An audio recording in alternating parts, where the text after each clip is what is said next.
Continuamos en resumen matinal, señores, y como dije, vamos a conversar con el doctor José Ricardo Taveras. Muchos temas, Adonis. Así es. Con José Ricardo se puede hablar de migración, de derecho, de política, política, del Congreso.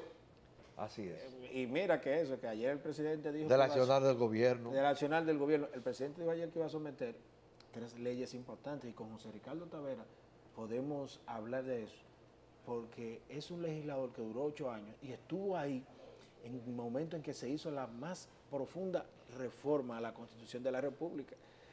Yo recuerdo que con usted estaba ahí Eugenio Cedeño también, que es legislador, sí. Y había unos debates intensos entre usted, Eugenio Cedeño, Minú Tavares Mirabal, Pelegrín Castillo, wow, un congreso que hasta ese momento era bien manejado y tenía una visión. Bienvenido al resumen matinal, muy buenos José Ricardo. Días, sí. Fue una experiencia muy bonita.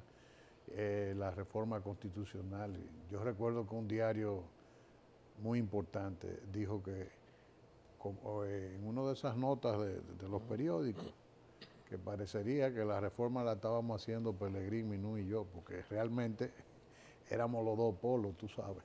Así es. Y los que dominaban el debate. Y los debates eran muy interesantes, muy intensos. Y gracias a Dios hay una impronta en esa constitución de todos nosotros. Y se critica, y esa constitución yo creo que es la única reforma que se ha hecho sopesada. Se le quiere negar a Leonel Fernández el hecho de que él no consultó al país, y eso no es así.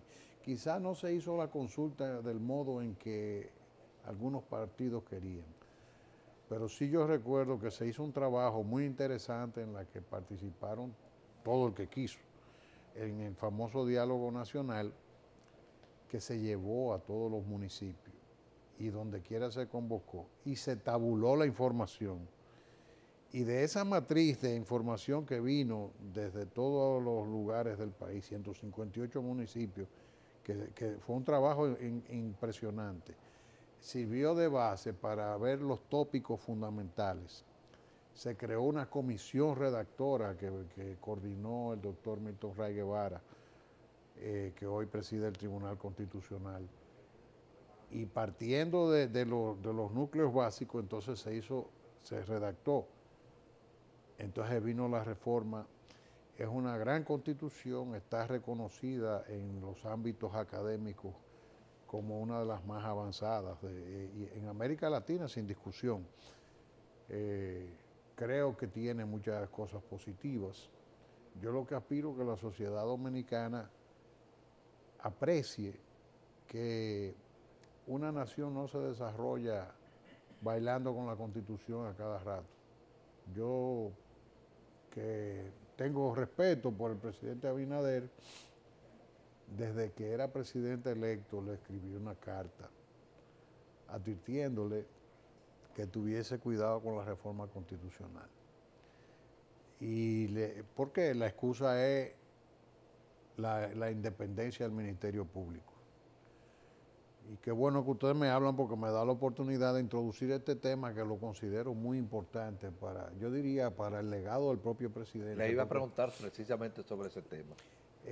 Resulta que, por ejemplo, yo considero que yo le escribía, pero para no desviarme del consejo que le di en una carta, le dije, mire, presidente, la independencia del Ministerio Público ya está establecida, porque la dispone la Constitución, lo dispone la ley del Estatuto del Ministerio Público. ¿Cuál es el déficit que aquí la comunidad mediática y mucha gente que desconoce sobre estos temas se pone a hablar? Bueno, que lo designa el presidente, pero tú quieres una figura con más autoridad, a la que se le debe presuponer mayor peso ético y moral que el presidente de la República. ¿Cuál es la aspiración en la que se está buscando? Bueno, desplazar la responsabilidad de la designación del Procurador General de la República al Consejo Nacional de la Magistratura. Entonces, en la práctica, ¿de qué ha servido?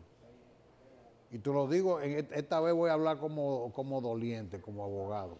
más que como político. Cuando se desplazó la designación de los jueces del Senado al Consejo Nacional de la Magistratura, ¿cuál era el argumento de los que defendíamos eso? Porque yo era uno.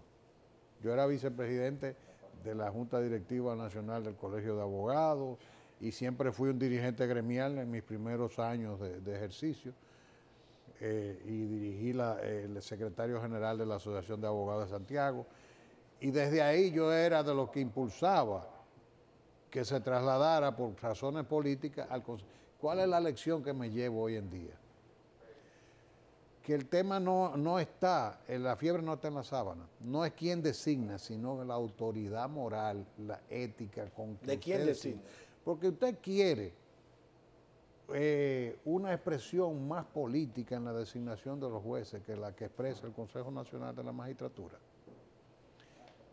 Antes... Ahí están representados todos los partidos políticos. Mira, sí, pero resulta, por ejemplo, cuando el primer consejo lo presidió Leonel Fernández, pero era el único voto, porque el control del Congreso estaba en manos del PRD, y surgió que de ahí la justicia rosada, quiera sí o no, ¿quiénes pasaron a ser los jueces? Los cuadros jurídicos del PRD y del Partido Reformista. Dígase Julio Ibarra Ríos. Julio Ibarra Ríos. No le pongamos nombre, pero es lo mismo.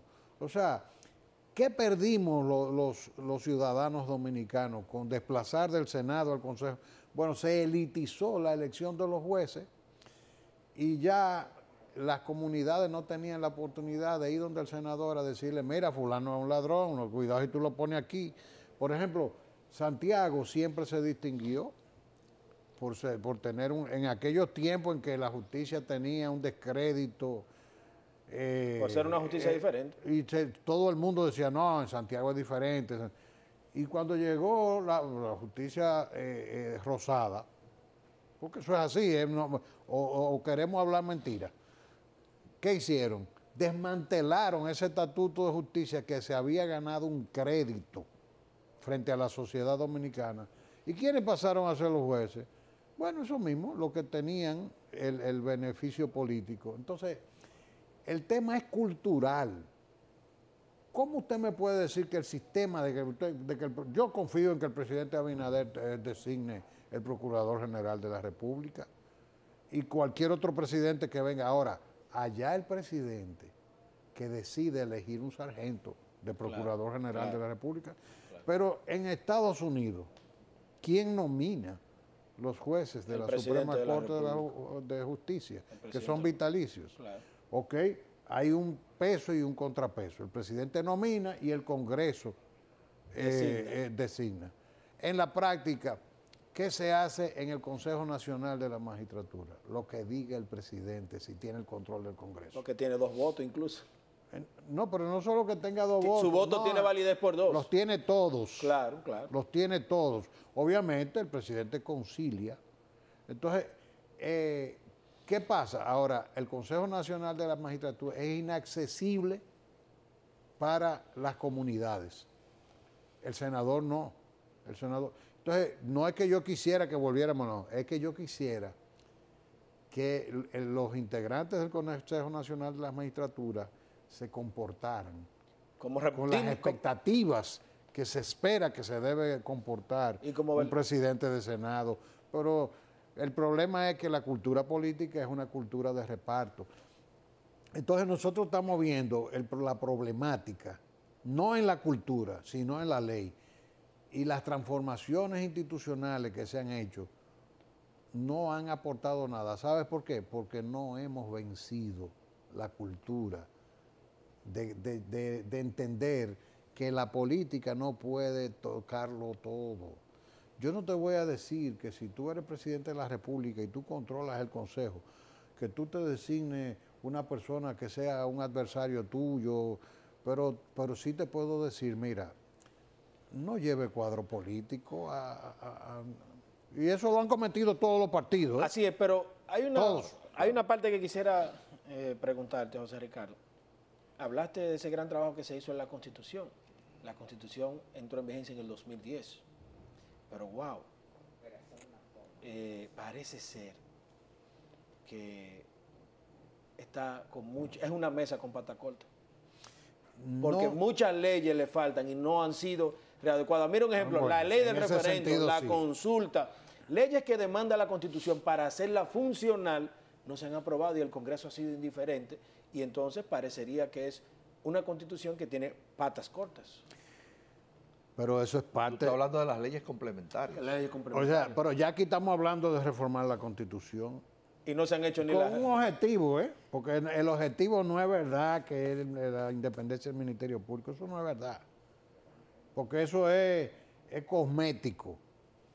Eso es cosmético. El objetivo es llevarse de encuentro el 50+1, que es una vieja aspiración del PRD reciclado en el PRM, lo cual políticamente tú lo debes entender. Ahora, en términos de conveniencia para el país, de legitimidad de los gobiernos que surjan, ¿eso es conveniente? No. Yo creo que el 50+1, que lo logró el presidente Abinader, o sea, es una situación que garantiza el empoderamiento de los gobiernos, de la soberanía popular, la unción de la soberanía popular, y le da mucho mayor legitimidad a los gobiernos. Entonces, en la práctica, esa es la realidad. Ahora, estamos hablando, y tal como tú me acabas de observar, vamos a una reforma constitucional cuando todavía no hemos sido capaces de aprobar las leyes que la Constitución está reclamando desde el año 2010.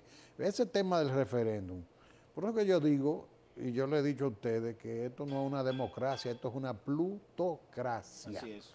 Y las élites dominicanas, las empresariales y las políticas, carecen de una visión trascendente para ver el país.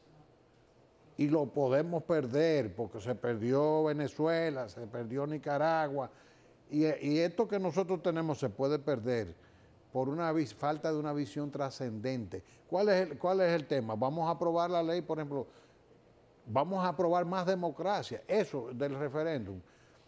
Yo creo que la Junta incurre en un error desde mi punto de vista. Porque, hay un mandato constitucional de referéndum cuando fuere necesario. Si el Congreso no aprueba la ley de referéndum, la Junta debiera ya aprobar un reglamento que provisionalmente le permita cumplir con el mandato constitucional mientras el Congreso no. Porque si se diera la necesidad que se dio en el año 2015, cuando Danilo Medina usó el poder para modificar la Constitución, entonces, si ocurre, ahí debió producirse un referéndum. Pero no se modificó en el 2015. Sí, se modificó en el 2015. Recuerda que se había aprobado la Constitución de las corbatas azules, claro, sí, en la cual había un periodo de 4 años, no había reelección, pero tú podías volver. Pero en esa época, en el 2015, sí, ya recuerdo perfectamente bien, que fue un acuerdo que se llegó entre Leonel y Danilo en Guandolio. Sí. O sea, Leonel no estaba muy de acuerdo, lo aceptó porque se impuso la mayoría. Pero no, Leonel estaba de acuerdo, claro, él lo aceptaría de manera grata, pero fue una agenda que llegó el PRD. La llevó Miguel Vargas. Acuérdate que yo fui muy activo en eso, porque yo recuerdo que incluso habían algunos temas represados porque no contábamos con el quórum porque faltaban los votos del PRD. En ese momento no se había dividido. Entonces, después que se produjo el pacto de las cobertas azules, se lubricaron los temas conflictivos. Entre ellos, yo les recuerdo al país, el Congreso en cierta medida en ese momento no le falló al país. Por ejemplo, el Estatuto de la Nacionalidad Dominicana se aprobó en primera lectura con el jus sanguinis, y el pacto de las corbatas azules turbó eso. Pero no fueron nada más Miguel Vargas y Leonel los responsables de eso, las élites empresariales estaban detrás de eso también. O sea, vamos a estar claros, nosotros tenemos un problema de élites que no tienen un compromiso trascendente. y de políticos que tampoco comprenden su rol. Aquí hay, por ejemplo, una problemática muy seria y cuando estoy haciendo estos ataques, lo estoy haciendo ataques entre comillas, primero con ánimos de contribuir, son sistémicos. No solo estoy haciendo al PRM ni al gobierno, estoy hablando del sistema. El sistema no ha sido capaz de verse a sí mismo como con un sentido trascendente. Por ejemplo, tú me estás hablando a mí de que vamos a reformar la Constitución, pero estamos locos. Vamos primero que nada a hacer una reforma, una verdadera reforma electoral. Porque está propuesto un código electoral. Está proponiéndose un código electoral, pero ¿en qué sentido? Pero yo no quiero un código, a mí no me gustaría un código con modificaciones cosméticas, porque ya se hizo la ley de partido, la ley electoral, que quienes le hicieron hoy la violan. Que yo siempre lo dije, pero señores, todo lo que tiene que ver con el tema electoral, pero, incluyendo... José Ricardo, pero parece que esas leyes, la ley electoral y la ley de partido, no fueron como tan fuertes, porque ya la ley de partido ha sido mutilada 1000 veces. Está desmantelada por inconstitucional, porque se pusieron a hacer un traje a la medida, incluyendo, pero las élites del país. Y los políticos felices. Porque te voy a decir que qué fue lo que logró esa ley.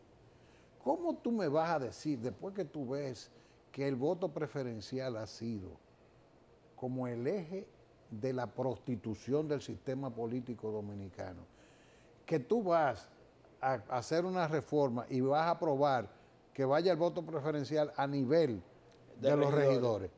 Óyeme, eso es un país sin dirección trascendental. Entonces,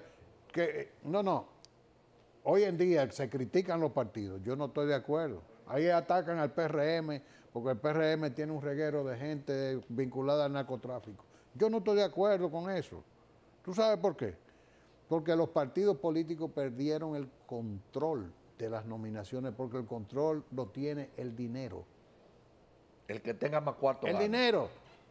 Si yo soy un ciudadano dominicano, no tengo antecedentes, ¿qué le pide la Junta para usted inscribir una candidatura? No antecedentes penales. Y si usted no lo ha cometido yo aquí, no tengo antecedentes penales, tengo un viaje cuarto, me voy y me inscribo en cualquier partido, ¿qué partido se va a negar a recibir una persona que tiene dinero para impulsar política, para financiar? Porque total es que la política se ha hecho sobre la base de costos elevadísimos. Entonces vamos a hacer transformaciones sistémicas.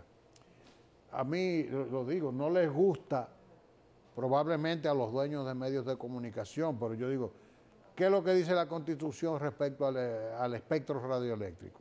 Eso es propiedad del Estado. Todo. Lo concesiona para explotación comercial. Muy bien. Los dueños de canales hacen sus inversiones. Muy bien, explótenlas. Ahora yo puedo decirte a ti, yo te voy a hacer una concesión, explota este espacio del espectro radioeléctrico, pero cada 4 años tú tienes que hacer lo que yo le llamo la servidumbre electoral del espectro radioeléctrico. Tú tienes una emisora, tú operas esto, ok, no hay problema. Tú tienes que autorizarme en tu canal, en tu emisora, en todos los medios del espectro. Tiene que haber una franja para publicidad gratuita. Y a todos los partidos se le da equidistante. Y ya, 2 meses.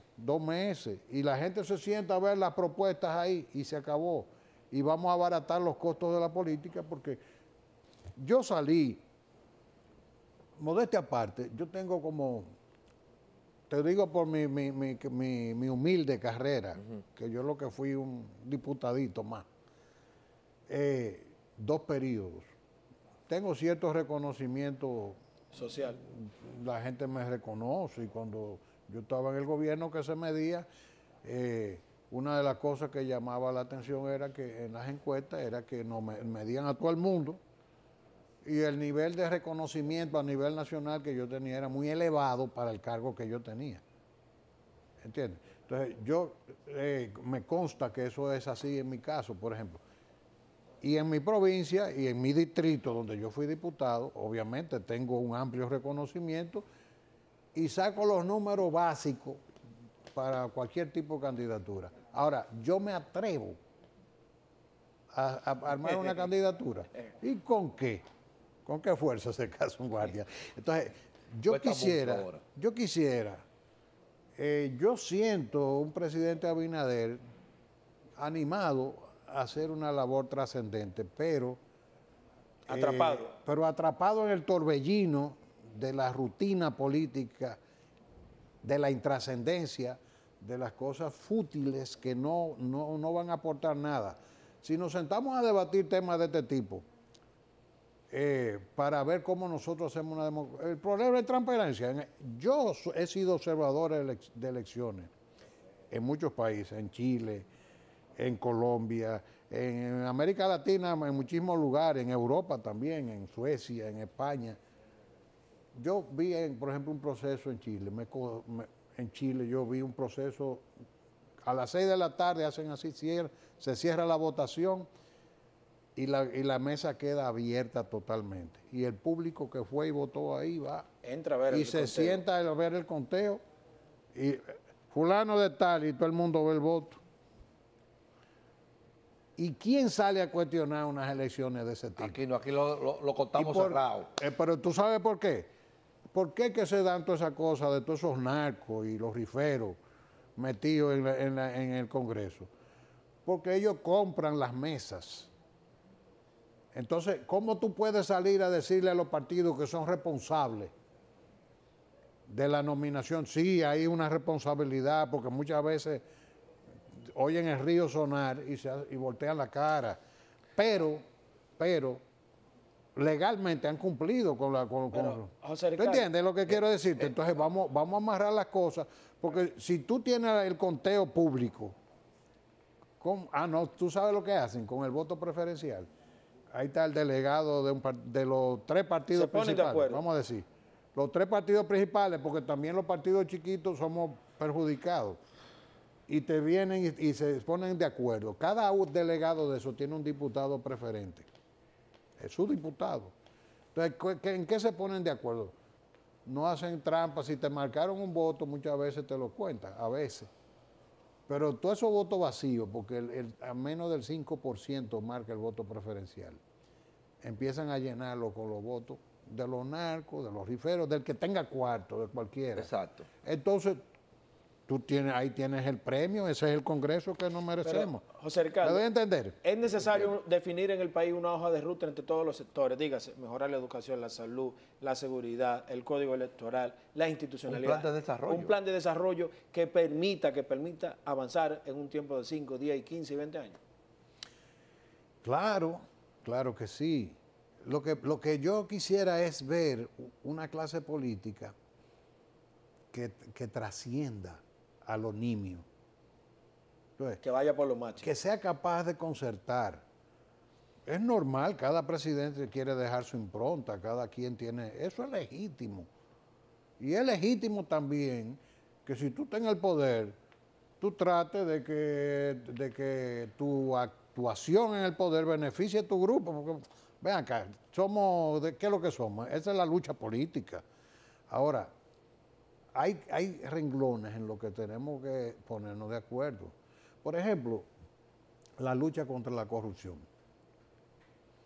Me parece una de las cosas más importantes para el país, porque la corrupción ha hecho metástasis. La gente habla de la gran corrupción, pero también hay una microcorrupción que se da todos los días. Tú le das a un chofer un carro del Estado lleno de combustible y va y se apea por ahí y le saca... y lo vende la gasolina. Óyeme, pero yo viví esa experiencia. Y tú sientes, para comenzarte con cosas pequeñas, yo tengo testimonios, por ejemplo, el doctor Castillo dirigió la Comisión de Ética, y desde ahí hay cosas que no trascienden porque son pequeñas, no son noticiosas.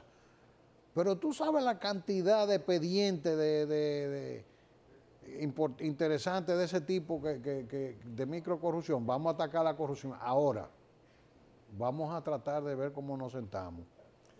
porque la política no se puede hacer que la clase política vaya como una gallera, todo el mundo con un cuchillo, ladrón, ladrón, ladrón.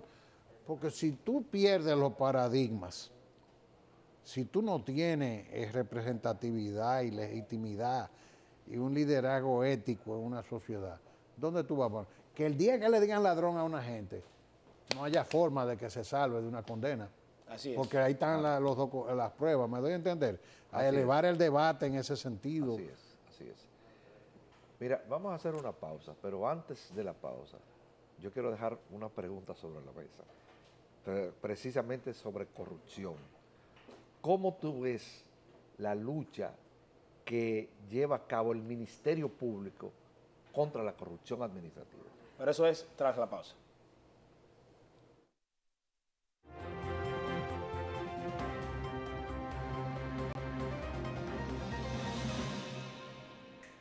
Bien, amables televidentes, seguimos aquí con nuestro amigo José Ricardo Taveras, un experto en asuntos jurídicos y migratorios. Pero hoy estamos hablando con él sobre asuntos jurídicos en sentido general y sobre política también. En ese sentido dejamos una pregunta sobre la mesa y es que queremos que él nos explique o nos dé su opinión en torno a la lucha contra la corrupción administrativa que lleva a cabo el Ministerio Público en estos momentos. Mira, el Ministerio Público tiene la ventaja de que tiene un liderazgo que nadie puede cuestionar en el país. Miriam Germán Brito es una persona acreditada, pero no acreditada porque ella hable mucho, porque siempre fue juez, ha tenido un perfil muy bajo, muy tranquilo. Ahora, lo que ha tenido es la expresión de que tiene el carácter firme, pero no solo para acusar, sino para garantizar el Estado de Derecho. Porque esa Miriam juez viene de ser una juez que condenaba, pero que también descargaba, y que no le importaba que la opinión pública dijera nada, sino que lo de ella era, tú me trajiste la prueba, pues hay condena. Tú no me trajiste prueba, no hay condena. Entonces, yo lo que aspiro del liderazgo de Miriam Germán es también a lo que hablábamos, una transformación de la cultura. Porque el Ministerio Público, desgraciadamente, se acostumbró a manejar los casos en los medios de comunicación y a tratar de que la herramienta del proceso mediático fuera su arma fundamental, sobre todo en los casos de cierta importancia.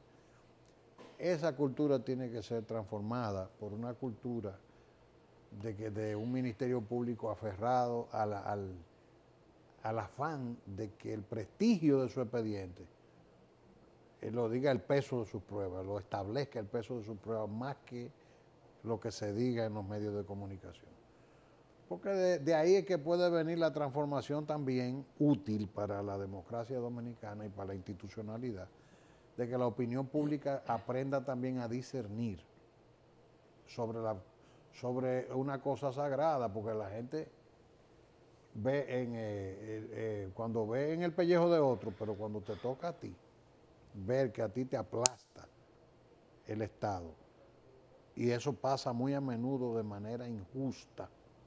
Entonces, si el caso tiene connotación pública, ya tú tienes un déficit en la garantía de tus derechos. Entonces, yo aspiro a que eso sea así.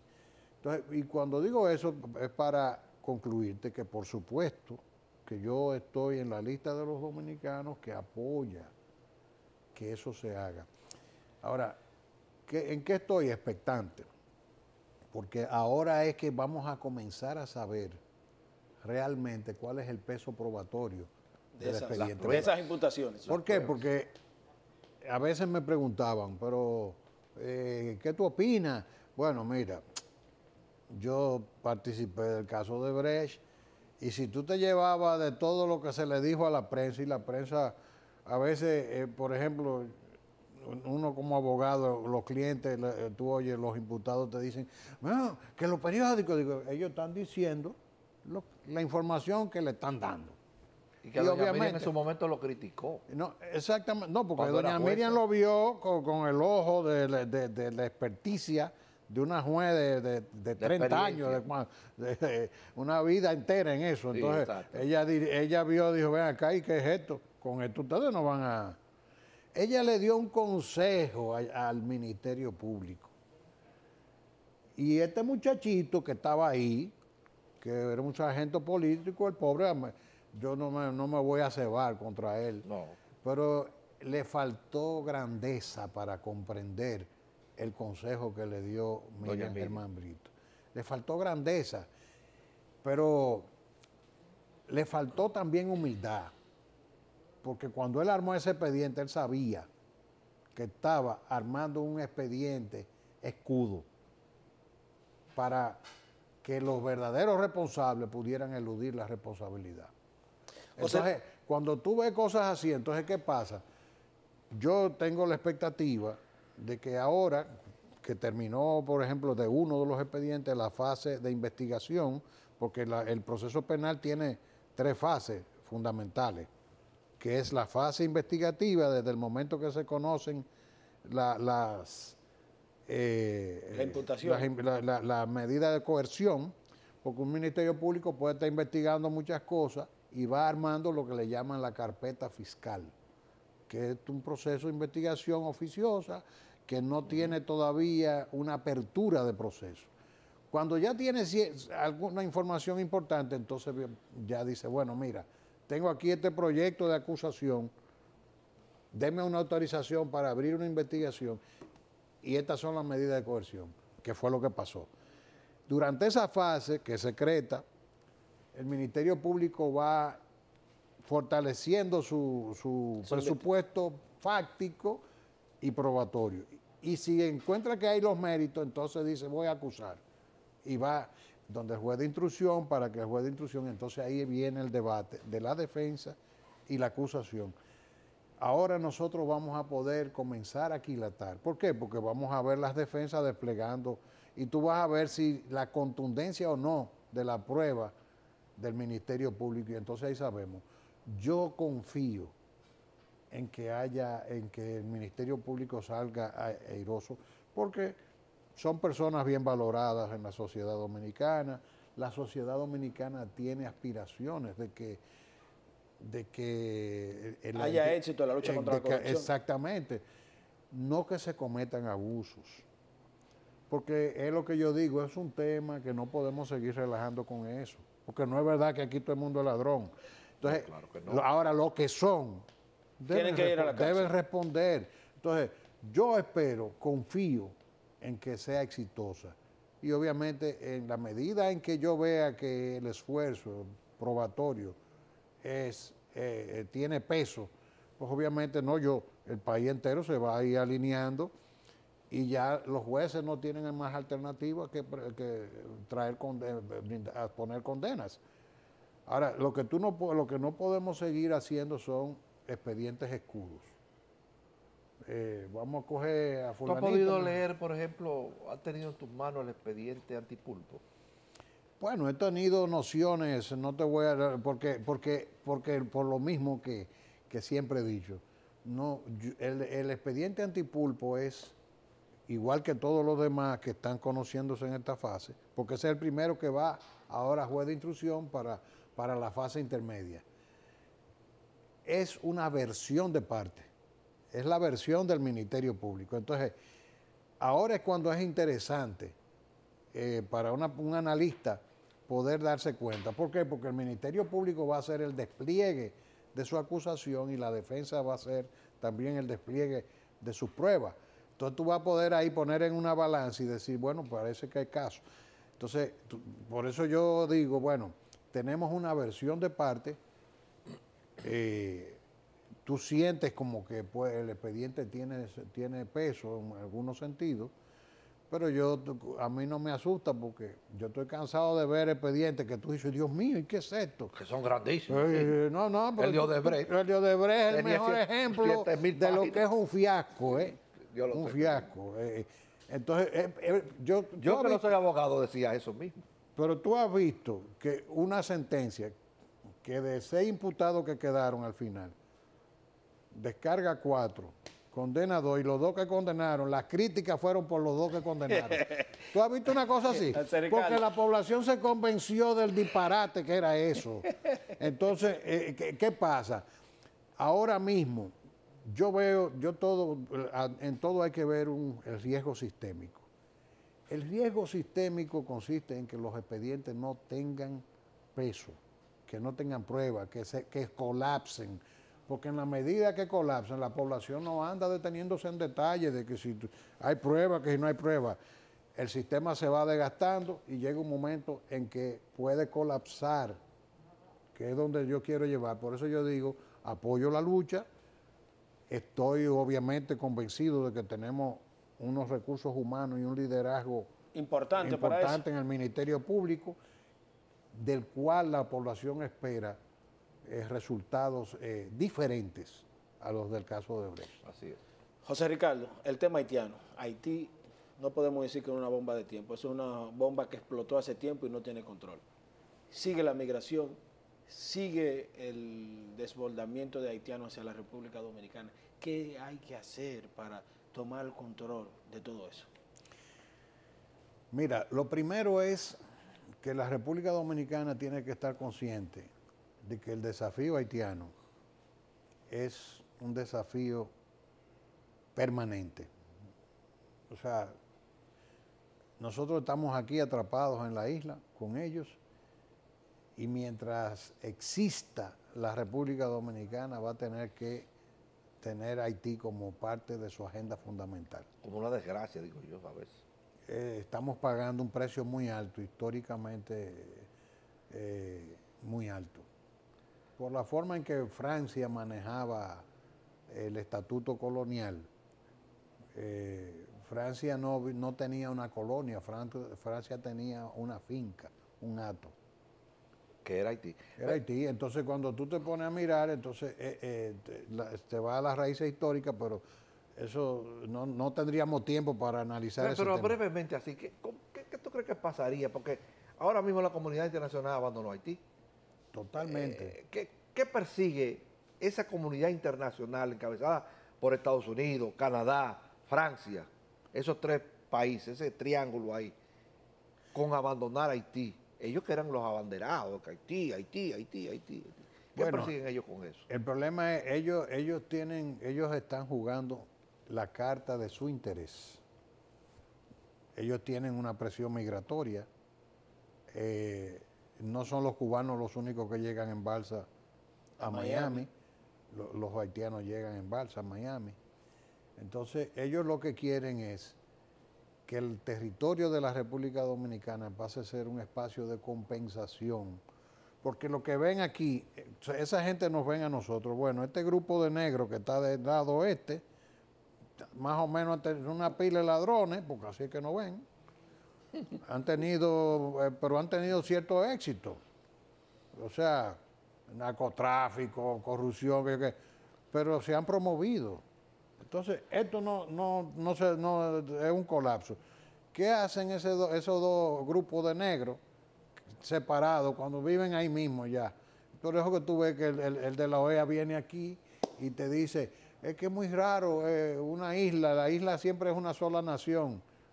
O sea, el concepto está ahí. ¿Y cuál es ciertamente nosotros hemos sido, con todos los problemas que tenemos, nos hemos promovido mucho mejor.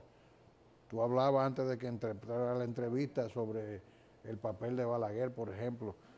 Balaguer, más que la construcción de la clase media es un aporte invaluable del legado de Balaguer. Así es. Porque cuando Trujillo aquí no había clase media, que Trujillo comenzó a organizar el Estado, y el rico era él, y habían unos cuantos ricos. pero la clase media se forjó fundamentalmente como parte de un legado de los gobiernos de Balaguer, que se ha ido fortaleciendo, aunque ahora está siendo muy golpeado de cierto tiempo hacia acá. Ahora, ¿cuál es el tema de Haití? Haití, la comunidad internacional no quiere invertir, porque a eso se le ha puesto un presupuesto. En una ocasión se habló de que redimir a Haití podría costar una inversión de 15,000 millones de dólares. No quieren invertir el dinero. ¿Por la comunidad internacional eso es Chile? Sí, eso es Chile, pero te estoy hablando, pero tendría que venir una gestión. ¿Qué pasa? El Estatuto de Naciones Unidas no permite que una administración internacional. Entonces, hace falta contra un Estado, en un Estado miembro, que es lo que pasa con Haití. Entonces, hace falta que las Naciones Unidas se siente a crear un concepto, que es el concepto del Estado colapsado. Y cuando un Estado por colapso puede dejar de ser miembro, y en esa misma medida puede ser intervenido, vamos a decir, por la comunidad internacional en una administración de mediano y largo plazo, porque eso es lo único que puede hacerse con Haití, que tú puedas establecer ese estatuto durante mediano y largo plazo, una administración internacional que guíe a Haití hacia que en algún destino en el que en algún momento ellos puedan ser los dueños de su propio destino. Una especie de fideicomiso. Sí, sí, eso es bueno. Ahora mismo Adriano Espaillá y un grupo de legisladores están pidiéndole a la administración Biden que una situación de ese tipo para Haití. Entonces, en Haití no hay posibilidad de articular ahora. Estamos viniendo desde el año 2015. Todo esto que culminó, entre comillas, con la muerte del magnicidio y todas las crisis posteriores al magnicidio. Estamos hablando que ya ahí no hay Congreso, ahí no hay gobierno, ya el periodo que le quedaba y que reivindicaba el presidente Moïse ya también se venció y le están diciendo que se vayan. Ahí solamente queda pero un Senado vencido, un primer ministro vencido precaria, sin legalidad. Y el gobierno vencido en sentido general. Todo vencido. Entonces, no es un Estado colapsado. Ahí fallido. solamente queda una sola cosa, la sangre en las venas que corre por los haitianos, que esperamos no llegue al piso por un desorden mayúsculo, una anarquía total de violencia. Eso es inevitable. Así es. Eso es Ojalá, inevitable. pero ojalá. Ahora, lo que nosotros no estamos haciendo es de este lado nada. Yo estoy muy preocupado con el anuncio del gobierno en el sentido de que va a legalizar todo el mundo aquí. Eso no se puede abordar de esa manera. Ahí está la advertencia. El gobierno que preste atención, vamos a trabajar con criterio y a tener cuidado, porque cuando viene a ver se puede legalizar un delincuente. No, que se puede comprometer la responsabilidad del presidente, la responsabilidad del director de migración, que es mi amigo, se lo digo, Enrique, ten cuidado, tú eres abogado. Se puede comprometer, eso es un asunto muy delicado. Claro. Bueno, gracias a don José Ricardo Taveras por esta gran entrevista. Antes de despedirnos, queremos externar nuestra solidaridad con Nuria Piera y toda su familia por el fallecimiento de su hermana Rosa Sonia Piera Gainza, con quien hemos tenido un vínculo de trabajo por mucho tiempo y con quien nos une afecto de amistad y de solidaridad. Toda nuestra solidaridad en este momento de dolor, y Sonia, que descanse en paz. Un gran ser humano. Mañana estaremos por acá nuevamente en Resumen Matinal.